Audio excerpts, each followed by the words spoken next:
Vous connaissez le mode ouverture, vous connaissez le mode vitesse, vous savez combien j'ai vanté le mode programme en ce qui a trait à la photo de rue, à ses avantages pour ce qui est de la photo de rue. Ben voilà que Canon nous fait part maintenant dans la nouvelle génération d'appareils hybrides qu'il offre du mode FV. FV pour Flexible Value. Que penser de ce mode-là? Quels sont ses avantages? J'ai envie de vous dire déjà au niveau de ma conclusion, mais où te cachais-tu? Ça fait longtemps qu'on aurait dû avoir ce type de mode-là et c'est ce qu'on va examiner aujourd'hui.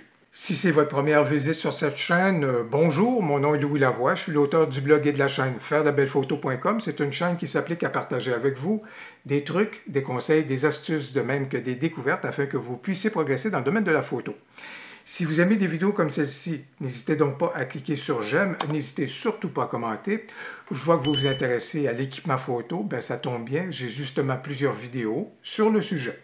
Mais où donc te cachais-tu? À toute fin pratique, j'ai l'impression que le mode FV pour Flexible Value aurait pu faire partie du paysage des modes de photo que nous offrent nos boîtiers depuis tellement longtemps.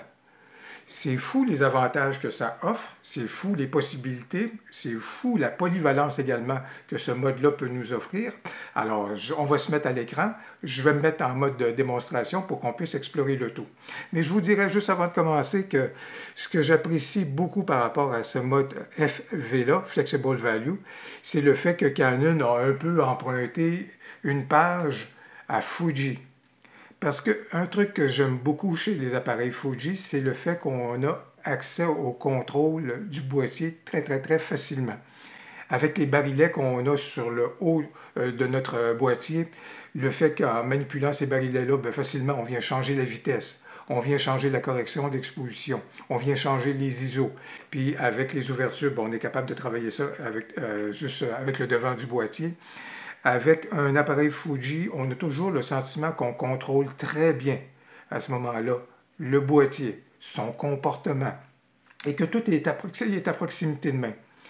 Alors avec le mode FV de Canon qui est disponible donc pour les modèles RP, le modèle R, le modèle R5, le modèle R6 et les nouveaux R à ce moment-là qui vont faire leur apparition, grâce à ce mode-là, j'ai vraiment le sentiment de retrouver la flexibilité, mais surtout l'accessibilité au contrôle et une accessibilité rapide au contrôle que j'ai besoin pour ce qui est de choisir ou de manœuvrer à l'intérieur donc du rendu de mes photos. Pour comprendre le mode FV, je vais revenir sur l'affichage des informations dans Canon pour qu'on puisse comprendre de quoi il en retourne. Si je m'en vais par exemple dans le mode P, vous retrouvez à ce moment-là deux éléments qui s'affichent actuellement, la correction d'exposition de même que les ISO, et ces deux morceaux d'informations-là sont encadrés.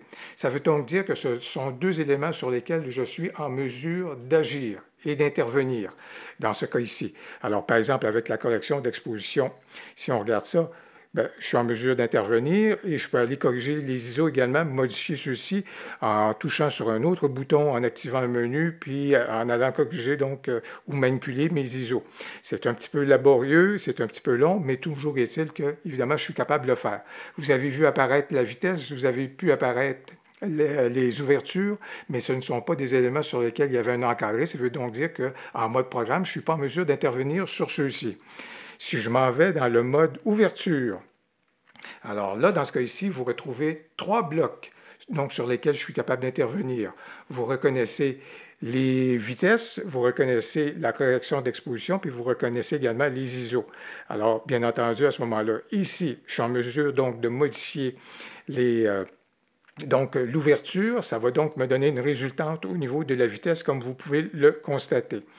Alors, j'ai donc trois éléments sur lesquels je peux intervenir. Et si je m'en vais du côté donc du mode TV, ce qui équivaut donc à speed, donc à la vitesse chez Canon, alors dans ce cas ici, j'ai trois blocs d'informations sur lesquels je suis capable d'intervenir, la vitesse, la correction d'exposition, de même que les ISO.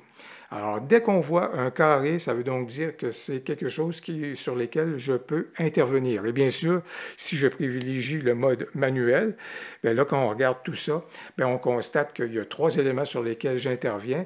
Et bien entendu, au niveau de là où on a de la correction d'exposition, bien, celle-ci réagit donc en fonction des paramètres sur lesquels on intervient à ce moment-là. Et ça nous fait donc donner des résultats qui vont apparaître selon, justement, au niveau de l'échelle de la correction d'exposition. Voilà donc le principe à retenir au niveau donc de Canon. Si les informations sont encadrées, ça veut dire que je suis capable d'agir sur celles-ci. Ce qui est formidable au niveau donc du mode de Flexible Value, c'est que lorsque j'active donc celui-ci, ce qui est formidable, c'est qu'on s'aperçoit que tous les éléments deviennent donc des éléments sur lesquels on est capable d'agir. Et de là, mon image au niveau de Fuji, j'ai donc plein de boutons et de barilets que je suis en mesure de manipuler pour obtenir donc ce que je veux. Et à partir donc de Flexible Value, dans le fond, ce qui est intéressant, c'est à partir de ce mode-là, si je décide d'agir au niveau des ouvertures, je vais agir au niveau des ouvertures. Si je veux agir au niveau de la vitesse, je peux agir au niveau de la vitesse. Si je veux accéder rapidement à ma correction d'exposition, je suis en mesure de le faire. Si je veux accéder rapidement à mes ISO, je suis en mesure de le faire. Alors, c'est vraiment formidable. Et si je veux, par exemple, là, vous retrouvez la roue dentelée que je suis en train de manipuler, comme vous pouvez le voir. Je suis au niveau des vitesses, maintenant au niveau des ouvertures, maintenant au niveau de la correction d'exposition ou encore au niveau des ISO. J'ai donc accès rapidement à chacun de ces champs-là, ce qui veut donc dire que si je veux, dès le départ, ajuster mes ISO parce que je suis dans une situation de basse lumière, je vais les mettre à 800 par exemple, dans ce cas ici. Je déplace mon barillet et je sais qu'à ce moment-là, au niveau de mon ouverture, je suis en train de travailler donc en équivalent donc, du mode ouverture, puisque je manipule mes ouvertures. Si je voulais travailler davantage au niveau de la mode vitesse, bien à ce moment-là, je déplace ma roue dentelée au niveau de mes vitesses et je vais maintenant donc travailler au niveau de mes vitesses. Et puisque je suis en basse lumière, bien, je vais probablement aller autour de 1/5, comme vous pouvez le constater. Alors voilà donc quelque chose qui est intéressant. Je suis donc rendu à travailler en mode vitesse et ainsi de suite. Et ce qui est intéressant, ma correction juste ici d'exposition, elle est facilement accessible. Si je veux m'en aller au niveau donc de mes ISO, je suis en mesure d'y accéder. Donc en définitive, tout comme dans l'image de l'appareil Fuji, j'ai donc accès rapidement aux 4 piliers de base, je vous dirais, en ce qui a trait donc à la captation de ma photo. Il y a une astuce qui peut être intéressante parce que, comme vous pouvez le constater actuellement, j'ai agi sur tous les champs possibles à ce moment-là, autant au niveau de la vitesse que de l'ouverture, que du côté des ISO. Mais si je voulais me ramener rapidement, par exemple en priorité ouverture, j'ai juste besoin d'aller au niveau de mes vitesses et j'ai configuré une touche sur mon boîtier qui me permet de ramener ce champ-là rapidement en mode automatique. Si je veux faire également la même chose du côté des ISO, la même touche me permet donc de ramener ce champ-là en mode automatique. Et si je voulais avoir tout automatique, bien, je pourrais aller également au niveau de mes ouvertures et donc de ramener également le champ en mode automatique. Donc, vous voyez que rapidement, vous êtes capable de rebasculer et d'aller dans l'équivalent d'un mode ou d'un autre, justement, avec cette astuce que je viens juste de vous présenter. Donc, de façon pratique, comment est-ce que je travaillerais avec le mode FV? Bien, je vous dirais que dans ma pratique habituelle, je commence toujours à déterminer, avant que je commence à travailler, je commence toujours à déterminer mes ISO puisque je suis en basse lumière actuellement. C'est ce que je ferai. Et par la suite, je suis donc en mesure de regarder est-ce que je veux privilégier les ouvertures ou est-ce que je veux prioriser les vitesses. Et je vais donc être en mesure, par exemple, de me déplacer et peut-être de privilégier à ce moment-là travailler en mode ouverture. Si ce n'est pas cela, je me remets en mode automatique, je bascule.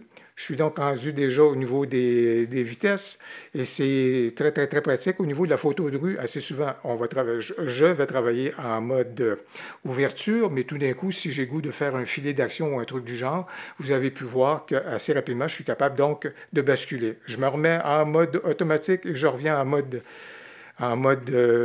ouverture. Donc, vous voyez comment rapidement on est capable de basculer de l'équivalent d'un mode à l'équivalent d'un autre mode à partir du mode donc de flexible value.